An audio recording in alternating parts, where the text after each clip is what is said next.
खास मेहमान भी मेरे साथ जुड़ गए, उनका परिचय आपसे कराते हैं।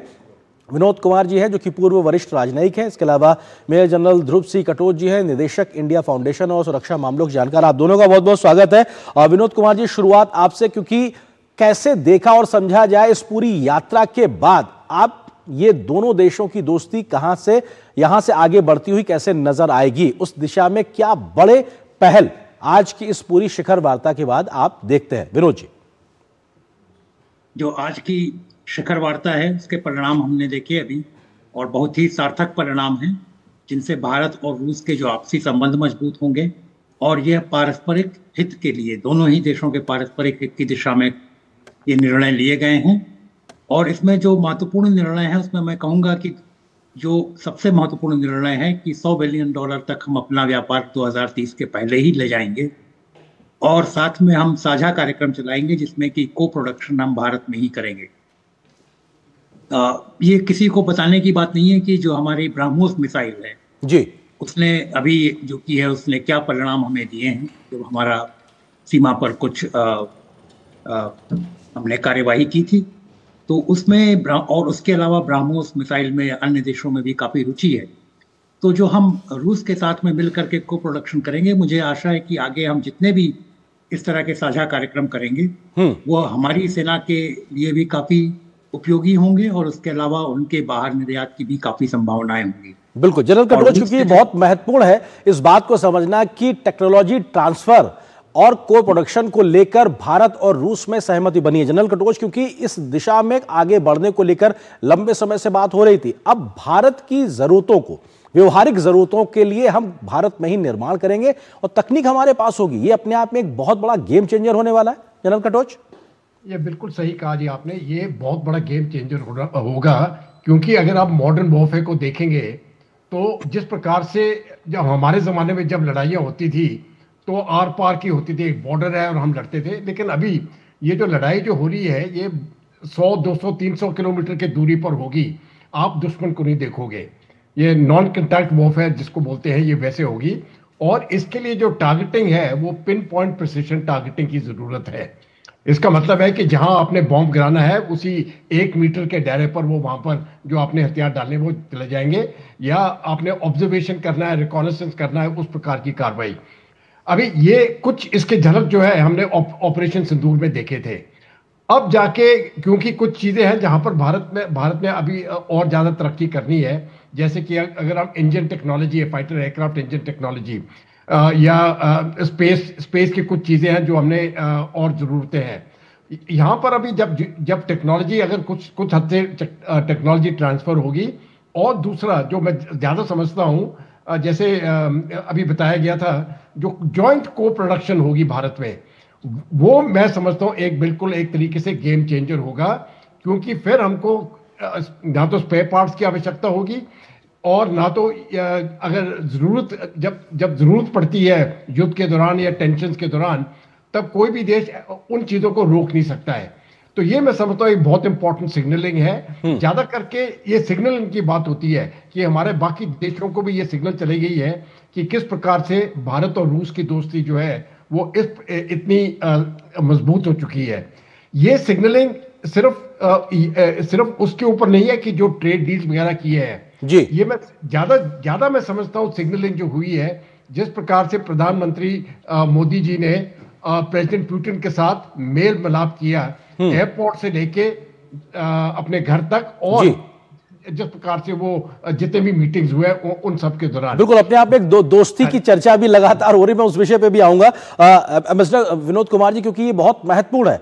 भारत और रूस के बीच में 7-8 दशक में एक बहुत गहरी दोस्ती हुई है, लेकिन व्यापारिक रिश्तों का बहुत ज्यादा विविधीकरण कहा जाए या डाइवर्सिफिकेशन देखा जाए वो नहीं रहा है, बहुत लिमिटेड सेक्टर्स तक रहा था। लेकिन अब उसको बहुत व्यापक करने को लेकर एक साफ तौर पे एक रोड मैप दिखाई पड़ रहा है। आज के समझौते हों या फिर बिजनेस फोरम में दोनों नेताओं के द्वारा कही गई बातें, 2030 तक $100 बिलियन का जो टारगेट रखा गया है, ये अपने आप में अचीव करना बड़ा मुश्किल नहीं होगा। पीएम मोदी साफ तौर पर इस बात को कहते हैं। हाँ, बिल्कुल ये सही बात है, इसको अचीव करना कोई बहुत मुश्किल नहीं है। और जैसे कि अभी कुछ दिनों पहले ही अब वहाँ पर जैसे कुछ स्टोर्स हैं जो रूस में, तो स्टोर्स ने स्पेशल इंडिया सेक्शंस खोले हुए हैं। मतलब उन लोगों में भी एक रुचि है कि यहाँ भारत से सामान को ज़्यादा खरीदा जाए। जो हमारा बैलेंस ऑफ ट्रेड वहाँ से ऑयल परचेज की वजह से काफ़ी रूस के फेवर में है अभी, तो उसको शायद कुछ थोड़ा सा बराबर करने का प्रयास दोनों तरफ से होगा। और इसके अलावा जैसे कुछ और जिसको हम कहते हैं जो डायरेक्ट ट्रेड नहीं है, जैसे टूरिस्ट का आना यहाँ पर, अब 1,20,000 रूस के टूरिस्ट हैं जो पिछले वर्ष की तुलना में दुगने हो गए थे। और अगर 30 दिन का ये वीसा दिया जाता है तो वहाँ से लोग जो कि है वो और भी भारत आएंगे भ्रमण के लिए, जिससे कि वो भी एक तरह से हमारे इसमें ट्रेड को हमारे बैलेंस करने का प्रयास रहेगा वो।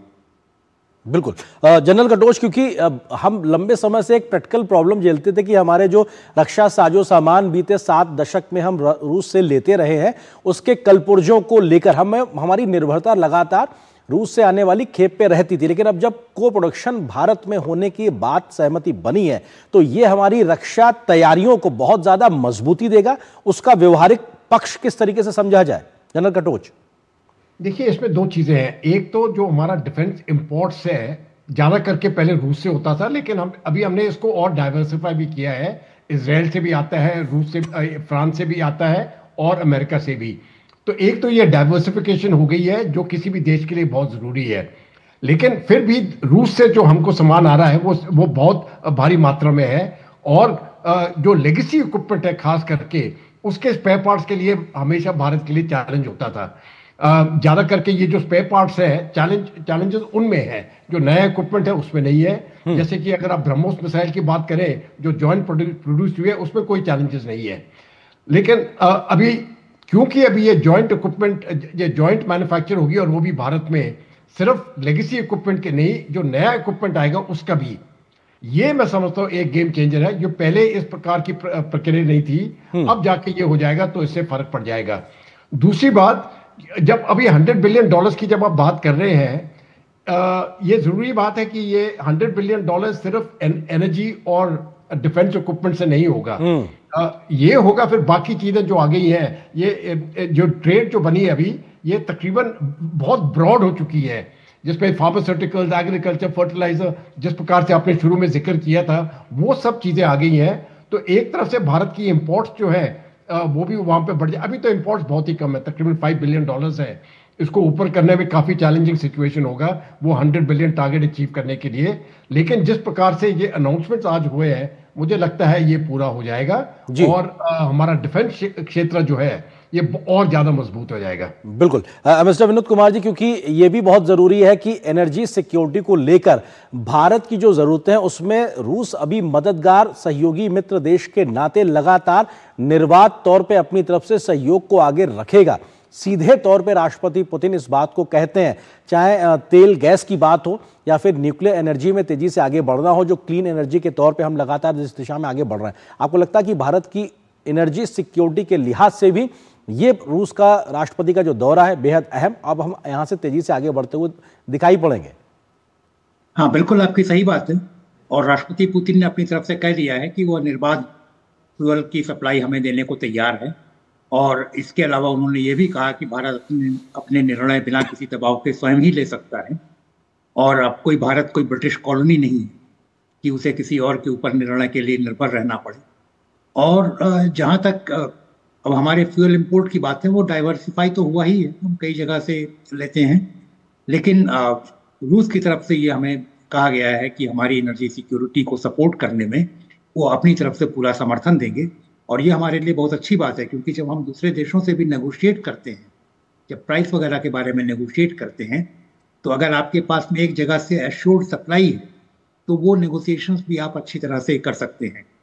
और रूस के साथ में जो कि है हमारे पिछले 2-3 वर्षों में काफ़ी फ्यूल सप्लाई के जो रिश्ते बन गए हैं, और इसके अलावा जो हमारे सप्लाई चैनल्स भी खुले हैं नए, तो मुझे आशा है कि इससे जो कि है हमारी एनर्जी सिक्योरिटी और मजबूत होगी।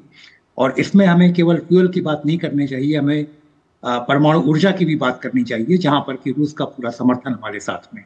बिल्कुल जनरल कटोच, क्योंकि इस दौरे से सिर्फ भारत और रूस के आपसी संबंध भी नहीं, क्योंकि हमने देखा कि आतंकवाद के मसले पर और या यूक्रेन संघर्ष को लेकर जो भारत का पक्ष रहा है, रूस लगातार उस पक्ष के साथ खड़ा हुआ आगे बढ़ने को तत्पर दिखाई पड़ता है। आतंकवाद के खिलाफ हमारी एक साझा एक समझ दिखाई पड़ रही है, तो यूक्रेन संघर्ष को लेकर भारत के शांति के पक्ष के साथ भी कहीं ना कहीं राष्ट्रपति पुतिन की बात दिखाई पड़ रही है। आपको लगता है कि इन जैसे कहा जाए पेचीदा विषयों पर भी भारत और रूस की जो समझ है, सहमति है, वो भी एक व्यापक तरीके से आगे बढ़ती दिखाई पड़ रही है? हाँ, ये मैं समझता हूँ बहुत जरूरी है। देखिए, जहां तक पहले तो हम टेररिज्म की बात करना चाहता हूं मैं। टेररिज्म ये सिर्फ ये इंटरनेशनल फिनोमेना है, और अगर इसको रोकना है तो हमको पूरी दुनिया को मिलने की जरूरत है, इकट्ठा होने की जरूरत है। अभी एक चीज मैं आपको एक प्रॉब्लम बता देता हूं, जहां तक कई वेस्टर्न कंट्रीज है, हमारा उसके साथ बहुत अच्छा कोऑपरेशन चल रहा है, मैं मानता हूं, खास करके फाइनेंशियल एक्शन टास्क फोर्स वगैरह में। लेकिन यही वेस्टर्न कंट्रीज हैं जब इनकी जरूरत पड़ती है, ये इन्हीं टेररिस्ट ग्रुप्स को बढ़ावा देते हैं। और जिस प्रकार से आपने देखा है कि बांग्लादेश में जो जिस प्रकार से हालतें आई हैं, और जमात-ए इस्लाम वहां पर एक बार फिर से खड़ा हो चुका है जी। तो यहां पर जब इस प्रकार की बातें होती है तो मैं समझता हूं टेररिज्म को रोकने में काफी मुश्किलें पड़ती हैं। अब जाके जहां तक रूस की बात है, ये प्रॉब्लम हमारे पास नहीं है। भारत और रूस के बीच में पूरा संबंध होगा ये एंटी टेररिज्म फाइट में, क्योंकि हमारे चैलेंजेस दोनों के एक ही साथ हैं, उसी प्रकार के चैलेंजेस हैं। और यहाँ पर खास करके अगर ये टेररिज्म रोकना होगा तो इंटेलिजेंस शेयरिंग और फाइनेंशियल जो फाइनेंसिंग होती है इसकी, उसके ऊपर टारगेट रखना, ये मैं समझता हूँ बहुत जरूरी है। और ये कोऑपरेशन पे मुझे लगता है भी और आगे बढ़ेगी। एक चीज और है, जहां तक स्ट्रेटेजिक नेता न्यूक्लियर की बात की है, 2010 या 2011 में जब कोडकनाल में जो हमारा न्यूक्लियर रिएक्टर है तमिलनाडु में, वो सरकार उसको पूरी तरह से जोर से आगे बढ़ाना चाहती थी, लेकिन स्ट्राइक्स हो गई थी। और ये स्ट्राइक्स मुझे लगता है कि विदेशी ताकतों ने किया है, क्योंकि ये रूसी न्यूक्लियर रिएक्टर था जी। अब मैं समझता हूँ ये बहुत अच्छी बात है कि इसको रूस फिर से मदद कर रहा है। बिल्कुल, और एक तरीके से दूसरी साइड को लेकर भी बातचीत अब आगे बढ़ रही है। सर, समय की थोड़ी सी सीमा है, और निश्चित तौर से प्रधानमंत्री के शब्दों में कहें तो ध्रुव तारे की तरह चमकती हुई दोनों देशों की दोस्ती है, जो आगे भी इसी प्रकार से शानदार तरीके से आगे चमकती रहेगी। बहुत शुक्रिया आप दोनों मेहमानों को हमारे साथ जुड़ने के लिए, इस विषय पर विस्तार से बात करने के लिए। यहां पर एक छोटे से ब्रेक के लिए रुकते हैं। ब्रेक के उस पार जब वापस